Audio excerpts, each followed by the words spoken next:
Hello and welcome back to the land of SIKA, and I'm actually attempting to take this town that has a relatively significant garrison inside it. However, we are now beset upon by a very large army indeed, and they're actually attempting to attack us right away. They are really bearing down on us right now, and obviously I would prefer not to actually fight them on the field of battle, so we're going to be heading into the siege. Now this is very much a do or die situation, and you would expect at this point in the game, hey, you know what, maybe we're going to be steamrolling most of the factions, because of course, Nicania, they are really very weakened right now, and you wouldn't think it, eh? You wouldn't think it, not at all, because look at exactly what's happening here. These guys are coming at us with a very large army. We're going to have to be extremely careful because otherwise bad things are going to happen. And that actually speaks volumes to, should we say, I'm not sure whether I can say Bannerlord or whether I can say the mod or what can I say? But here's the thing. It speaks volumes, full stop.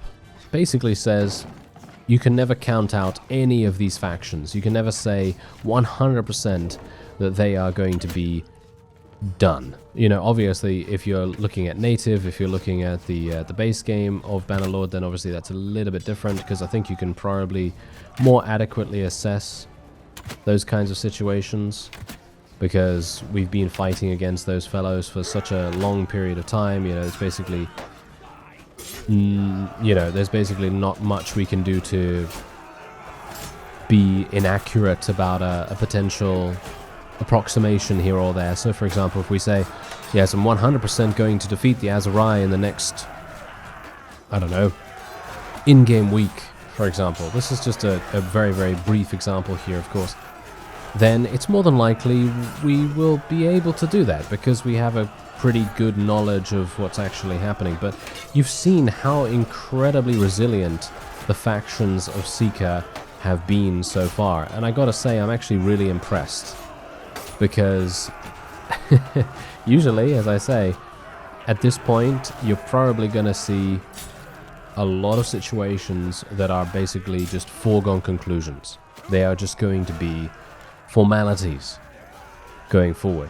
And I think that says a lot about how good the mod is, because it says that these guys are really very well balanced, and having a balanced faction, shall we say, balanced faction mechanics, they are really good. You know, I really love that, because that basically says, yeah, these guys could come back. I mean, of course, it's very unlikely that they could come back. It's very unlikely, in fact. But that doesn't mean that they cannot. That just means that it's going to be very difficult for them to come back. For example, if I were to decide, oh, you know what, I'm tired of running my own faction, I'm going to go and join the Nicanians. You know what I mean? Basically, I could go to them and I could say that, and I could potentially join them, and then I could turn the tide of their misfortune. Technically, that is what I could possibly do. That is a possibility. You know, it can maybe happen, and that's what I'm trying to impart to you at the moment. I'm trying to say, yeah, actually, these factions might actually be able to come back into the game if given support from the player character. Obviously, as it stands right now, it's highly unlikely that the Nicanians would have enough strength to be able to fight back against such a significant force of, I don't know, the Rablam or whatever. And even against our faction, we'd probably not be too bothered by them. You know, we probably would not be too bothered. And speaking of that, they actually did decide to... well, my faction actually decided to call for a vote surrounding the peace agreement with the Nicanians. Obviously, we're not at peace with them yet, but my people, my forces, are actually wanting a peace agreement. And I am not a big fan of that, to be honest. I would very much appreciate them to not do that, because I just spent 600 influence saying no to a peace agreement with the Nicanians, because, I mean, why? Why would I do that when I am just on the precipice of being able to eliminate their entire faction from the game? Of course, if they were at war against someone else, if the Nicanians were at war against someone else and they were further away from me, I would be perfectly happy to make peace with them, because then at that point I can pretty much just automatically assume they're not really going to be that much of a threat to us. But as it stands right now, no, they need to be dealt with. We need to make sure that they go away, and this is the only way that I can really do that. Of course, I could just allow them to go away and do whatever they want to do. You know, I could make peace with them, and then we'd have to deal with them later on, which is not exactly what I would like. So that's the reason why we're kind of being a little bit stubborn here in our course of action. Although, as I say, maybe that's not the best idea. I don't know. The one thing that I am just mostly talking about here is if we do decide to make peace with them, then we're going to lose a lot of prisoners. We do have quite a few prisoners of theirs so far. We have about 20 of them or something like that. And I don't really want to take them prisoner again. You know what I mean? And even if we do make peace with them, it's going to be one of those things where as soon as they declare war against us, we're going to be facing 50 vassals or something like that. I have no idea. I actually shot one of my own friends just now. That's not very nice. Oh well. Yeah, that kind of thing happens, doesn't it? Absolutely hilarious. As soon as one of those fellows pops their head up, I'm automatically just going to shoot them in the face. That always seems to be what happens to me, but whatever the case, I think we're probably just going to speed things up here. Don't think I really need to worry about anyone right now, so we're just going to speed things up. And hello there, I'm now almost dead. Yep, I am actually dead. You know, that's very frustrating. I should have gone somewhere a bit safer then, I guess. Oh well, never mind. It's not that big a deal, because as you can see, my forces are very easily capable of doing massive damage. You can see here that I actually did manage to get 124 kills. I could have gotten even more kills if I had decided to just continue firing into that large conglomeration of units. And what is actually happening here? Yeah, so some weird stuff sometimes happens with the AI by the looks of things. They seem to go back and forth, back and forth, back and forth, and then eventually the AI decides to get out of there. But anyway, yeah, we're probably going to be taking most of these people prisoner, actually, because I just want to get them out of the way, pretty much. We just want to make sure that they are not going to be around for very much longer. We want to make sure that they're, you know, kind of out of the way to prevent them from doing any damage to us, and hopefully that's going to be exactly what happens. I'm not going to take any of these guys prisoner, even though we could technically sell them, but as I say, not really caring about that too much. So yeah, we're just going to very quickly go over here because we can place some people in the garrison. And I don't think I have anything. No, I don't have anything that I can potentially take here, unfortunately. But that's okay, because we do have a number of units that have just gone into the garrison, which is pretty nice. And otherwise, we're just going to sell some stuff right here. Someone actually mentioned that, I think it was a question as to why I have so many swords. All right, so if you haven't seen the series up until now and you just, I don't know, came in at the previous episode, I'd recommend watching the whole thing, by the way, because it is a wonderful journey. It absolutely is. Absolutely really enjoyed the storyline. But anyway, point is, the only reason why I have this many swords is just purely for the fact that I don't have any marketplaces to sell them, and also my smithing skill is just awful. It really is. I mean, literally, look at this. I can create a huge amount of charcoal right there, but that's pretty much it, and then I can just smelt some stuff, but that is all. That is all I can really do. I can't do anything else. So it's a little bit unfortunate, to be fair. Anyway, let's just take a quick look. I didn't gain any levels. Oh no, didn't gain any levels whatsoever, but that's okay because it seems like the enemy army is just completely giving up and they are running in the opposite direction, which is actually not too bad. Anyway, we are now going to be providing the owner, well, going to be choosing the owner of this particular town, and hopefully they're going to be able to look after it kind of nicely. Yeah, by the way, I think they did, and by they I mean the Nicanians, I think they did actually take back Gotteskog, which is really not very nice, to be honest, but I can't really do much about that. Oh, the Evans army is attempting to take Kobenstadt.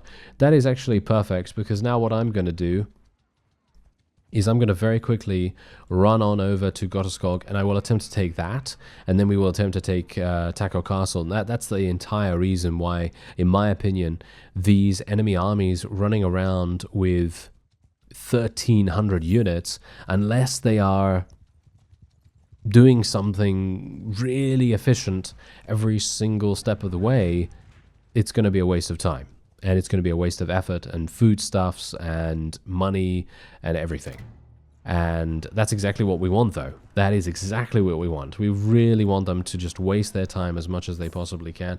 And we're going to be taking this. Now, the one problem that I'm foreseeing here is that the Evans army was actually just defeated by that 1,300, which is also a thing that I gotta say I'm a bit disappointed by. Seems to me like most of the time, whenever there's an army that is besieging something, it doesn't matter whether that is allied or enemy armies or anything like that.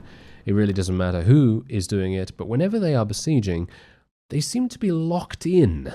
They seem to be locked into that particular action, and it kind of boggles the mind a little bit, because I think to myself, why are they not running away?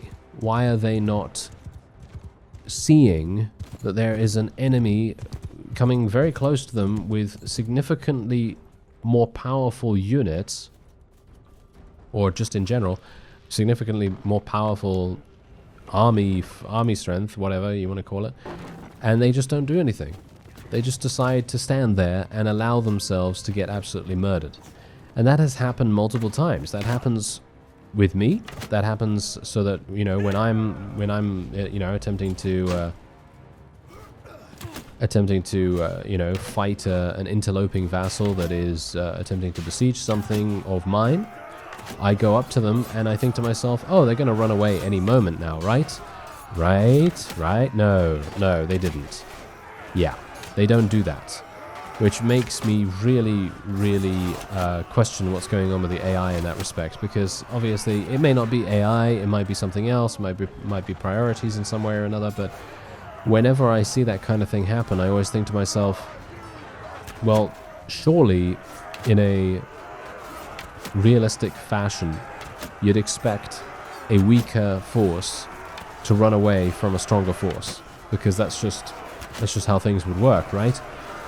And that's, in my opinion, also the reason why the developers instituted the disorganized state in terms of movement. Because if you don't know anything about this, or if you're hearing about the disorganized state for the first time, well, basically the crash course of it is, whenever you stop doing something in regards to a hostile action, for example, a siege, a raid on a village, or even entering a battle, or exiting a battle, shall we say, any of those things, any of those actions will impose a disorganized status effect to your party.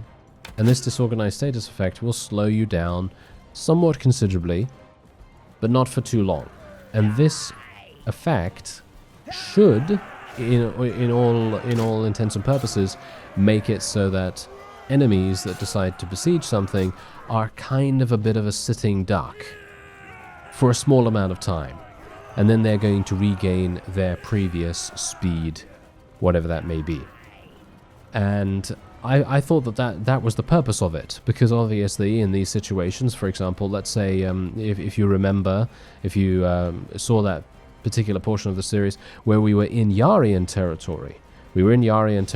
I was attempting to take things really, really fast, really quickly. I was still trying to be really, really quick about things, so that the enemy wouldn't have a chance to react in a significant fashion. And for the most part, I feel like I did a decent job of that. But obviously, sometimes there are going to be things that will slip through the cracks, and there are going to be those times where there is a small vassal somewhere or another that decides, I'm going to besiege this castle with 16 defenders in it. Because, let's face it, I really was not doing a very good job of placing units in garrisons and things like that. Because, as I say, I was trying to be as fast as possible. I was trying to be really quick. and I just didn't have the time to place units in there, or the resources, the manpower, so to speak. And so when these small vassals come up and they besiege one of the castles, you are immediately thinking, okay, I'm going to go over there. I did actually go over there multiple times. I went over to one particular castle, and I was fighting one guy. He had, I think, 40, 50 units. I don't know, nothing too significant, as you might expect. And I got him. I got him in a fight, and he didn't even bother trying to escape. However, if he had tried to escape, we still would have been able to get him, in my opinion, because of the disorganized status effect. And in my opinion, as I said, I thought that was the reason for the disorganized status effect. So it makes it so that these smaller parties, if they do decide to besiege something of yours, you can then catch up to them for that small period of time when the effect is actually active. That was my main thinking of why that thing actually exists. So that you can actually catch these guys. Because otherwise, if you're running around with an army like me and you have 350 or so units, obviously these smaller parties of 40, 50, 60 units, you're never going to be able to catch up to them. Because they're just so much quicker than you. You have a lot more units, they have very, very small units, and it's just not going to work, right? But that brings me back to the point. Whenever they're besieging one of these castles, they just don't care whether you are right by the side of them. They literally just stand there and they think to themselves, oh, la la la, nothing's happening. I'm absolutely fine. I'm not going to be attacked by anyone. But then there's literally the embodiment of death right next to them. I'm not talking about me, but I'm just talking about in general. And a massive army is right next to them, and they're thinking to themselves, oh yes, everything's fine.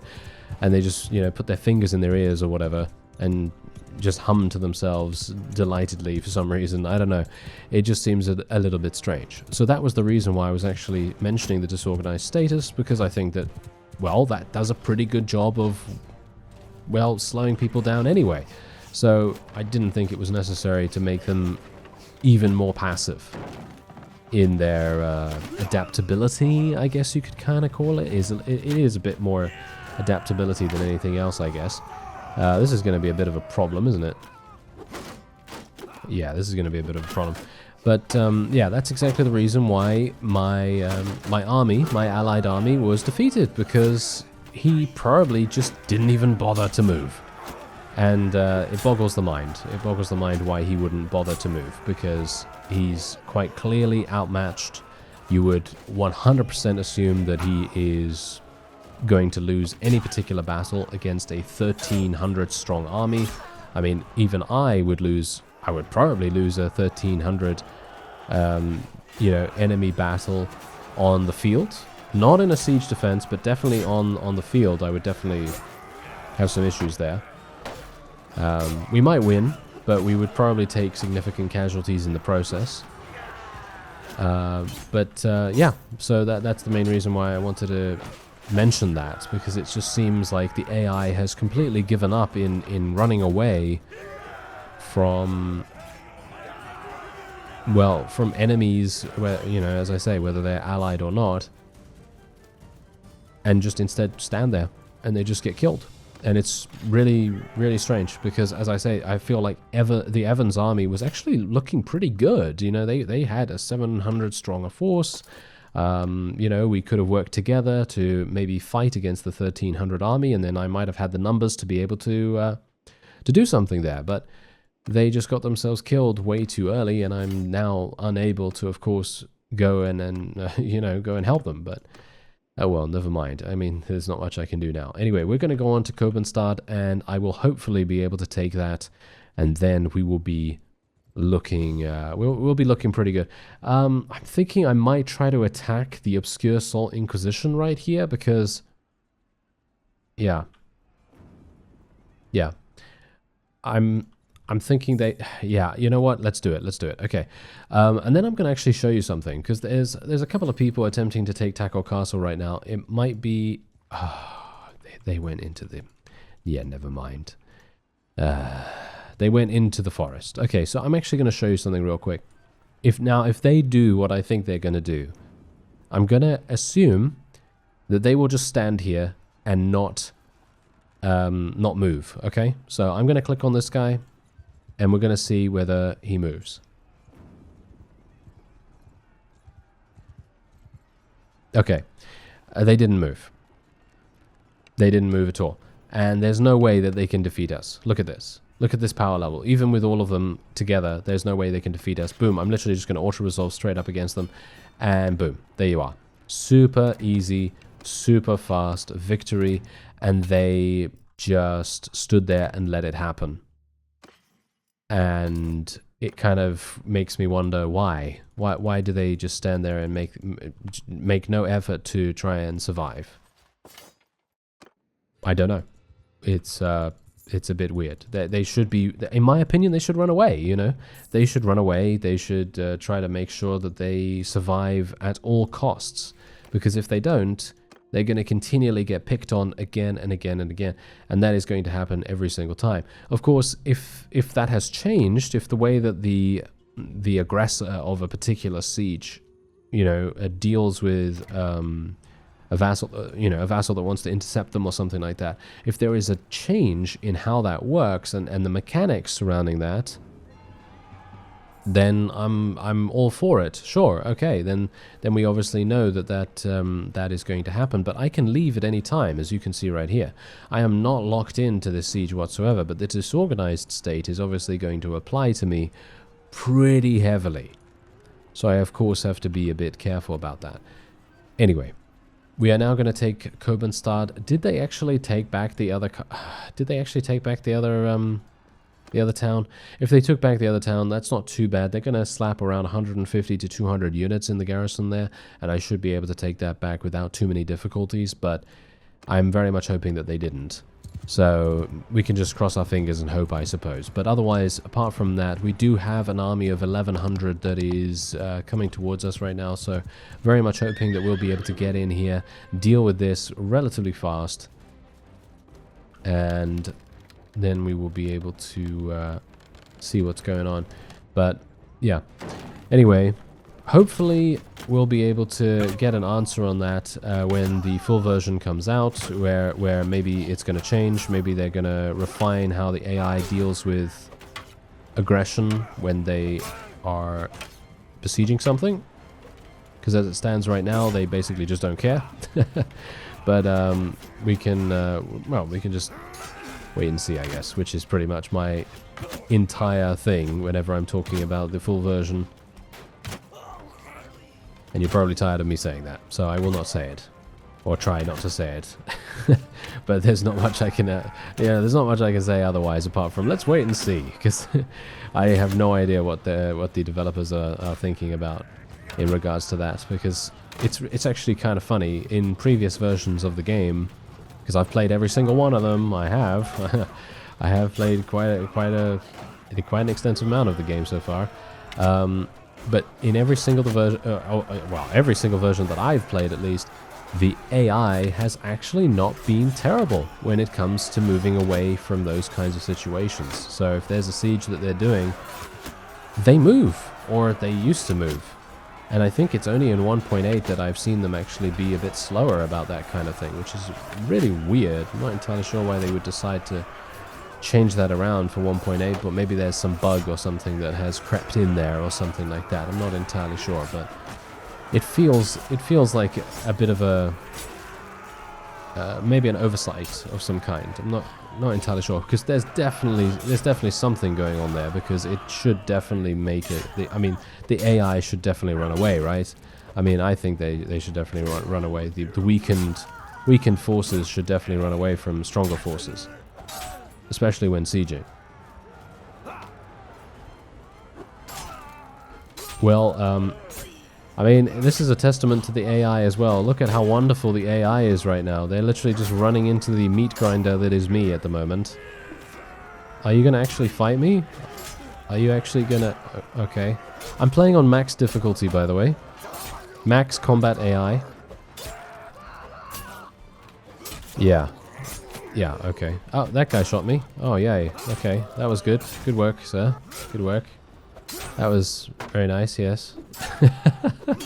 Okay, they're not even raising their shields now. Alright.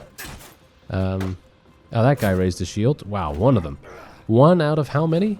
Okay, now they're starting to fight me. Okay, good. Yes, I appreciate it.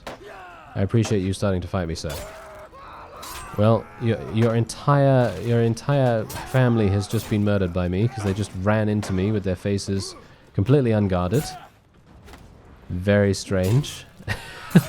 This is a good showcase for the AI, don't you think? Oh yes, they did a they did a wonderful they did a wonderful job right there. Oh, that was very amusing. I mean, to be fair, that does happen in Warband as well.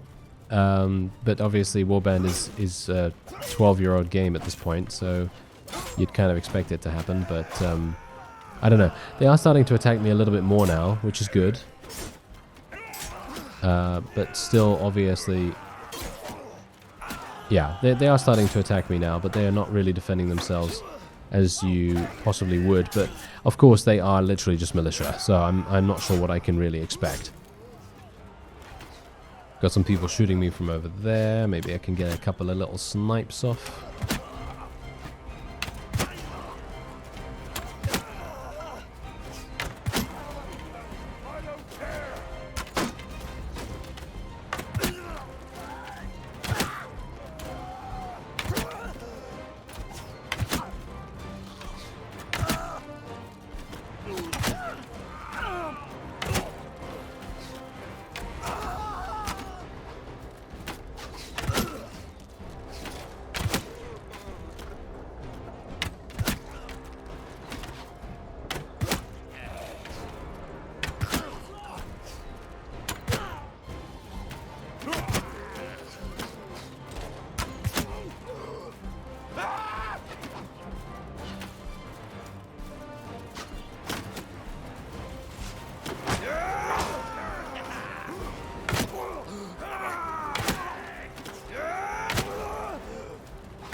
Well, it looks like that's it. I always have I don't know. I always have a lot of fun when I'm basically just by myself and I'm just shooting enemies and they're attempting to kill me, and there's enemy archers on the battlements and I'm trying to eliminate them, and it's always hugely fun to do those kinds of things. And I really wish that there were more situations like that, but more of a, I don't know whether you remember, I don't know whether this is actually in Bannerlord. Is it in Warband? I think so. Yeah, I think it's mostly in Warband that they, I don't know.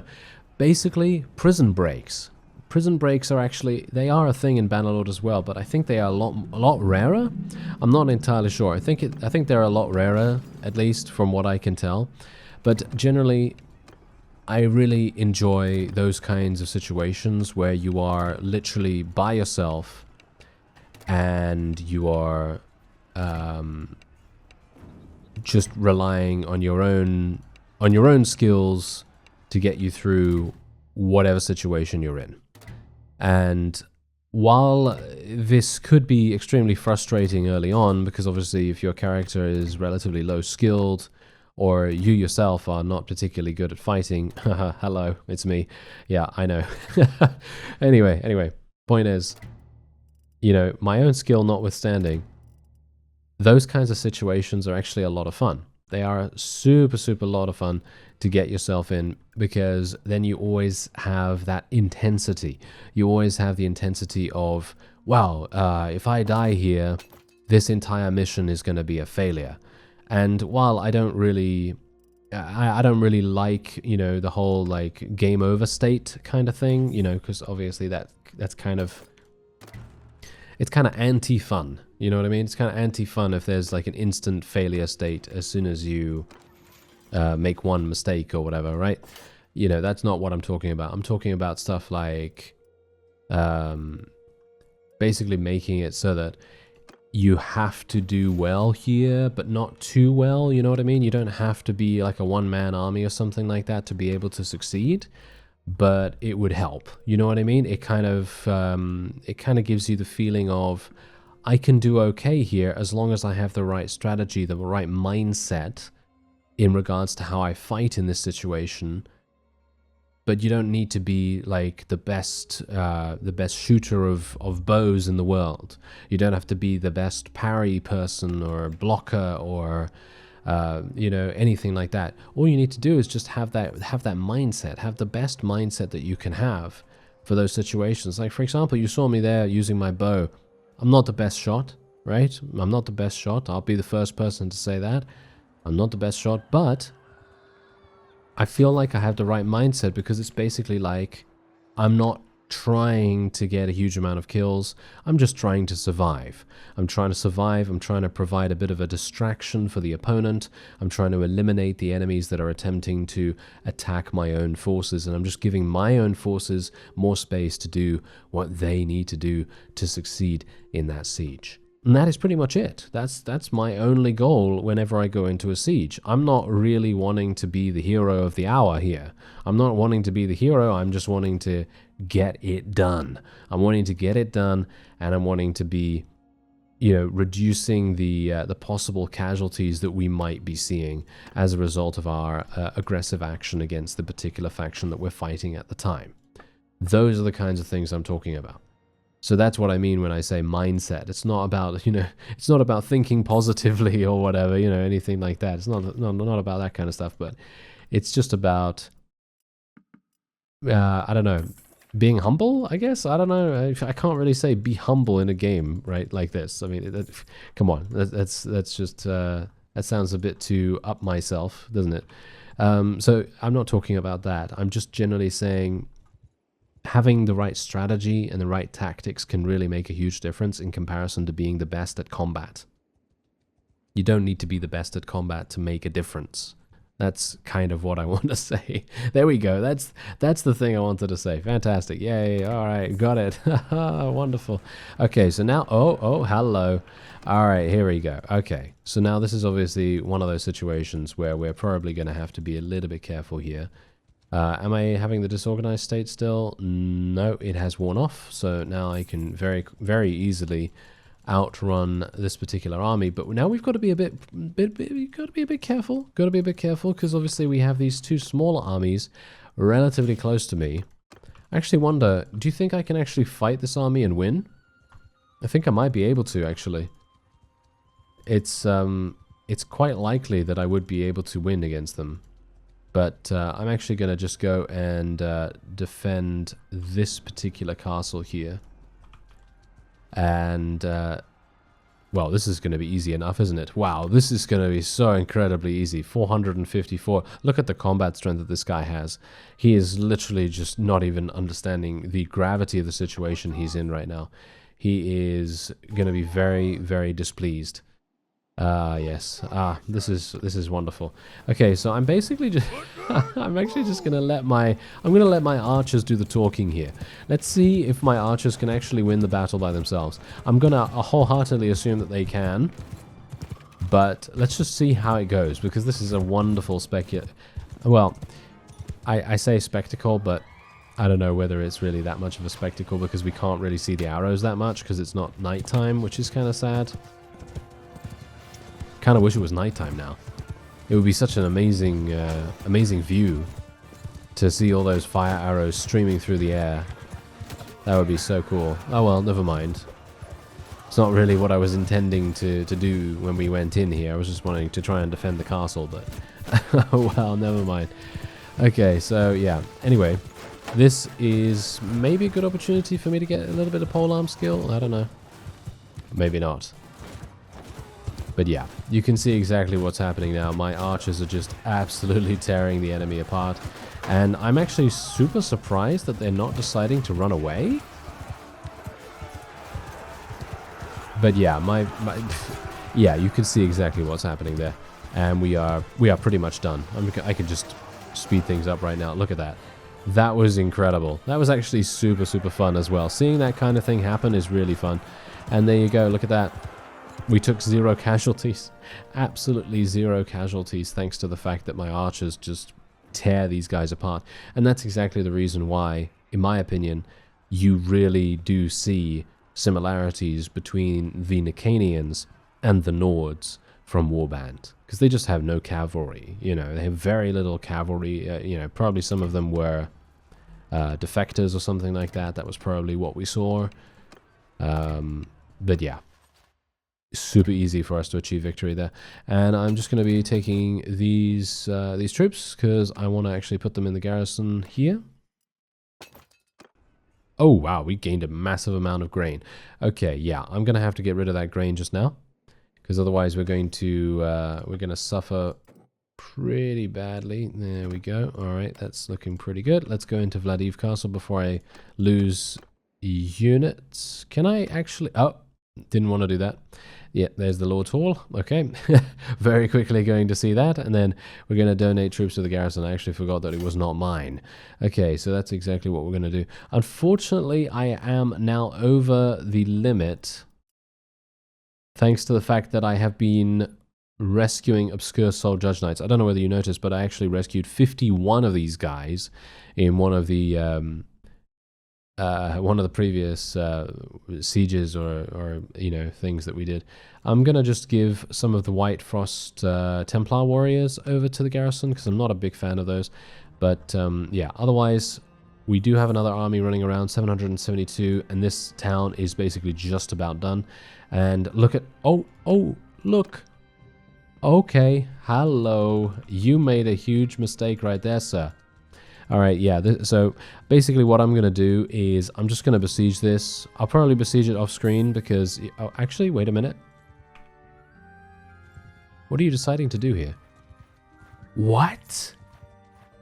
Did you see how weird that was? Okay, that was kind of weird. Alright, so basically they just stood there and allowed a very strong force to engage them, and then they started running. I don't think that they were that slow in seeing me, but maybe they were. I don't know. Maybe they were. If they did see me and they just reacted slowly, then okay, I guess that's just how it's going to go. But I find that kind of strange in itself. Anyway, I'm just going to tell my horsemen to follow me for the moment, and we're just going to take a little bit of a detour around the side of them here. And yeah, I'm going to do 46 damage. Wow, okay, that's really not very much. These guys must have some very high tier units, or very highly, I don't know, highly armored fellows, which would be not so good to run my forces into. But yeah, look at my arrows streaming through the air right there. Look at that. That is so incredible, and the enemy is just trying so hard with their shield wall formation. They're really trying super hard. I'm just going to drag my cavalry through the center of these units here. We might lose a couple as a result, but hopefully not. Hopefully the damage that we'll do is going to be more than we lose. I'm just trying to basically get the enemy to lower their shields. That's the only thing that I really wanted to do with this particular action, you know, because if we can get them to lower their shields, then my archers are just going to deal even more damage. So, actually thinking about that, it might make sense for me to just tell my forces to charge in. Let's actually just go ahead and do that.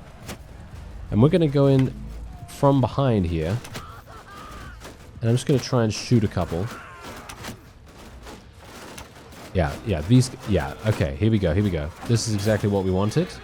Can you please face your backs? Yes, they are indeed facing their backs. But of course, they do have shields on their back as well. This actually is one of the main reasons why the Nicanians are pretty harsh. But they are now running into Obscure Soul Judge Knights. I don't blame them for running. I really don't blame them for running, because Obscure Soul Judge Knights, they are literally a force to be reckoned with. I mean, I don't know whether you remember that, but we did actually go into a battle with some of those fellows earlier on in the series when I was still kind of being a bit of a fledgling, you know, fledgling vassal. I had some pretty good units. I actually did have custom units as well at that point. But I ended up losing. Yeah, I actually ended up losing, and I was really, really surprised. by that whole development. And that was just because the Obscure Soul Judge Knights are so incredibly powerful. That's the reason.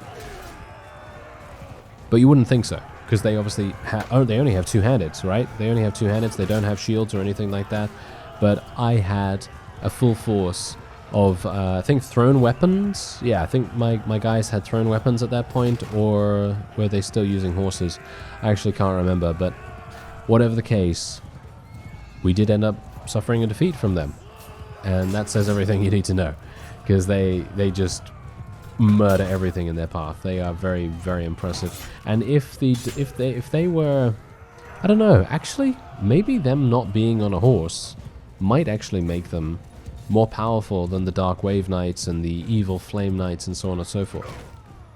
Because from my reckoning, that might actually make it just that much easier for them to get kills. Because being on a horse obviously provides you with a pretty big, maybe a pretty big skill disparity?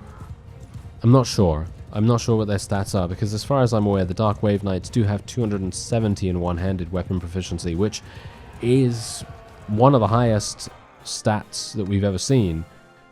And I think the Obscure Soul Judge Knights have 270 in two-handed weapon proficiency as well. So that's obviously something to bear in mind.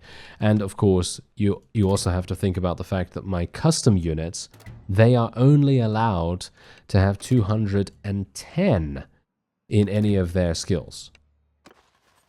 So if you think about that, that means that Obscure Soul Judge Knights and Dark Wave Knights and Blood Lotus Revenge Knights, all of those guys are significantly more powerful than my eggplants.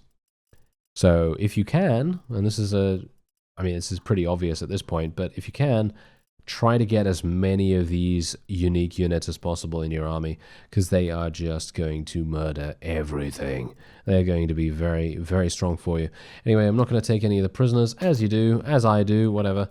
And otherwise, we're just going to be letting some of this fish and grain go. And then we'll just move on. There we go. And now the town is up for grabs, and I will be taking it off screen, and then we'll see what happens with the Nicanians. Otherwise, we are still at war against the Prowan. As you can see, they are maybe deciding to do something here. I think it's probably going to be a bit of, ooh, this is going to be really easy for them to take, isn't it? Yeah, Dongzhou is really, really easy for them to take. Unfortunately, the Vilamoka might also declare war against us too. Anyway, we'll see what happens. I thank you very much for watching, and I'll see you next time.